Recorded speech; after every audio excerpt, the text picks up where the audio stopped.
Hello people, and welcome back again Pazim Reality ITV. Starangure kuberekwa ndi DJ Sparks. Ibizo lami ngu DJ Sparks. Tiri panapa patinoyana nyaya dzinoshamisa dzinotyisa. Nyaya ndine panapa ndiye mukadzi ane nyoka. You know, zvakawanda zviri kuitika kwa Prophet kuda kwashe Jose. So I decide kugara ndichigadzira ma videos ikoko so that munoziya zviri kuitika, munoziya zviri kuvira vanhu. Munoziya zviri kuitika, munoziya zviri kuvira vanhu. So chichitika ndechekuti mukadzi uyu ana sese wake wane nyoka yawo inodya rice nemachunks. Saka chaplaya video ravo panapa muwanzo wachitsanangura nyaya yawo zvizere. Uyezve chimwe chakaitika ndechekuti uyu musikana neblue uyu andika aipenga kana matona Prophet kuda kwashe Jose akatanga kuita zviripo. Saka muchanzwa zvese nyaya idzodzo then mobva makomenti okuti mukuzvionawo sei nyaya yakamira sei, but nyaya iri important ndeyekuti munzwewo pachinzi pane nyoka inodya rice. Nyoka inenge ichida zvekuita zvekutoshaina zvayo. Saka ndichaplaya video iyi, but before ndisati playa video iyi guys, kana muchinge muda kudrilla maballs enyu ndau yani inonzi Absolute Wetlands inoita zvekudrilla maball. Takuta zvevanhu vari tried and tested, watinotrasta vari right, vane maprice ari reasonable. Saka makawabata makangoudza kuti tabva kuna DJ Sparks vanobva kubvisireka kunga discount. Saka munongowabata panamba dzavo dziri pafly papapa, kana kuti panamba dzavo dzinenge dzichibuda pasasa apa pari kufamba apa panenge pane namba dzavo dzinenge dziita sei dzichibuda ipapo. But for now rege timunzwe kuti nyaya yamamawo yakamira sei. Dambudziko renyu ranga riri rei uye chii chakaitwa naMwari? Aiwa, tiri pedu makadiwo. Susu dambudziko redu takauya panapa tine munin'ina wedu airwara nepfungwa for 22 years, akatanga kurwara ari form 2. Yezvinezvi ane 44 years, akatanga kurwara ine 15 years. Saka aibwaira aitaura ega, aiti kana akarara aitsenga mazino. Kubva patakatanga kuuya panapa ezvinezvi atakutotaura nyaya hachatsenge mazino right. So takutenda men of God zvavakatiitira. Takazoya zvekare tatine dambudziko futi takambobuda paTuda live. Tine problem yaba mukuru nasisi vanga vaine zvinhu zviri kumba zvokuti zvaiti zvikanovigwa kumakuva zvaidzoka kumba zvasisi vangu. Saka yezvinezvi kubva ipapo patakango I hope muchikuremember story yekutaurwa iyi yasisi vakaiti hembe dzavo dzaiti dzikawigwa because vanhu vakadziramba vachiti sisi vangu aine mushonga. Saka nhamba hembe dzavo idzi vaiti vakanodzifushira kuguva vaidziona dzamumba. I think ndo story yakaitika pane previous video ndakamboita, mukatsvaga panapa munoiona muinzwisisa.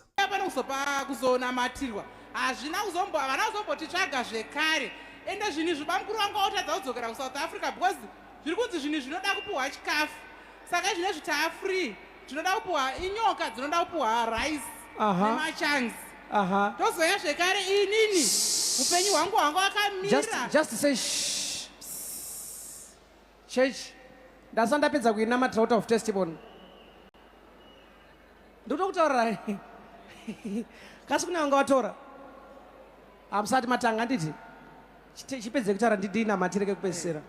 Munin'ina wangu uyu aiti paane anga asingazive zvekuzvikontrola, aiti kana ukamuisira mvura aiitira tsvina ogeza yakadaro netsvina yacho, akaenda kumaperiodi aingozvizora kana kuti aingosiya mabhurugwa, aifamba mudzimba dzevanhu achinhonga masipo evanhu mumabhathroom mavo, achinhonga zvinhu zvevanhu, vanhu vachingochema nesu kuti honai munin'ina. Are you hearing this?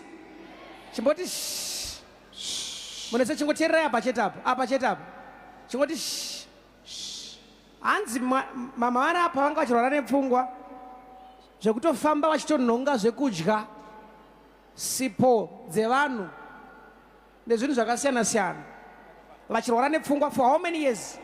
For sisi aine 15 years nezvi ane 44 years. Anga ane makore mangana achirwara nepfungwa? Angatanga aine 15 years ari form 2. Hey. Ezvinezvi ane 44 years. Saka toti apa ane 26 achirwara 26 years. Mane nguva yakata makatanga kuuya naye rini?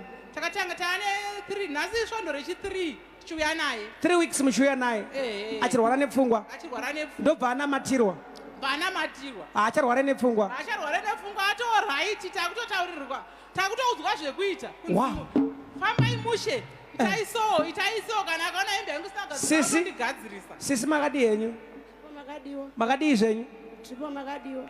matanga kundiona makambondiona here Ayo, matanga kundiona rini nhasi. mukutondiona nhasi Eh, I prayed for her. They've been coming here 3 weeks. She didn't know that she was coming here because she was mentally disturbed. For 22 years, she was mentally disturbed. A note of testimony. Muri kundidzwera na Mwari. 22 years, mentally disturbed. And right now, she can do. Saka sisi, ava, ma right. haizvo ndaright. Muri kufara. Ndikufara zvokuti. Hey. Ngatipe chipo chekuombera kuna Jesu. Vairwara nepfungwa for 22 years. 29 years. Kubva vane 15 years vachirwara nepfungwa up to this age. zvekuti mombe dzakatopera mudanga. Baba vangu vakatanga kumurapisa kubva 2001 ndopavakazoshayika. Mombe dzese vakapedza mudanga vachifambira mwana zvichiramba, achibira baba mari iyoyo unoikanda mutoileti yekuti vamurapise. Isusu wacho tichinzwa kunzi mwana afamba distance inotokwirwa $2 achifamba netsoka atsemuka manga achipfeka hembe mumusoro, mabhurugwa ake aya apfeka mumusoro achifamba akadaro. Hey. Tikuzvinzwerezvo. Avari kulaindira water of testimony. Muri kundidzwe, mukudzwa testimony iri panapa. Are you hearing this? I want you to celebrate for Jesus for this testimony. This is a serious case here. She was delivered from mental disturbance. There are hundreds of testimonies, but because of word of testimony, we want to concentrate on word of testimony today. Then other things we concentrate on. Are you ready for altar breaking service next week? Yes. Chichinon's altar breaking service. Kana Alright, next week zvazve altar breaking service. But for now, nyanga dati munzwe mainzwa. Anzi kune nyoka iri ku anzi inodya rice nemachunks. Nyika inoi toita seiko nenyika yeZimbabwe. Toita seiko nenyika yeZimbabwe. Zvakawanda zvinenge zvichiitika guys. Anzi mwana uyu airwara kubva 20 something, izvizvi ana about 22 nge29 years here achirwara nepfungwa, but kubva pakatanga kuuya kuchechi kwaProfeti kuda kwashe Jose ari kunzi abo. Saka guys, tinokukurudzira nekukukokai mose musi wa23 August kunzvimbo yeGlamis Arena Prophet kuda kwashe Jose vanenge vaine inonzi Mega Night yavanenge vachinamatira vanhu. Saka kana munoda kumbouyawo mumbotryawo, it's free. Havabhadharise Prophet kuda kwashe Jose, havabhadharise. Uya anytime and muchida mowaona then moitirwa zvakanaka, as long as une faith yako chete wakapinda unenge wakapinda. But for now, kana muchinge mine mabhoho amuda kudhirila, tavaini inonzi Absolute Wetlands inodhirila mabhoho. Namba dzavo ndo dziri kufamba pazasapo idzo, ndidzo futi namba dziri pamusoro apa pakanzi boho and installing pamusoro paAbsolute. Ndo namba dzavo fusa munongovabata anytime amunondifila kuti no, you need help, yekuti mudhirile mabhoho. Munokwanisa kushanda zvakanaka, boss vane maprice ari reasonable, vadhure vanonegotiatika nawo, zvamune mataurirana ndo zvavanoita, havarasisewa, they are professional zvekutodaro. Saka guys, kana uchinge uchitiona kuYouTube, please don't forget to subscribe Zimu Reality ITV. Kana uchinge uchitiona kuFacebook, please don't forget to follow our official page DJ Sparks W. Zviri important izvozvo, zvakakosha kuti tinge tichase tichiona nyaya dzedu dzichifamba zvakanaka, Mwari vachitiitira zvakanaka, Mwari vachitiitira zvakanaka. Anyway, I am out.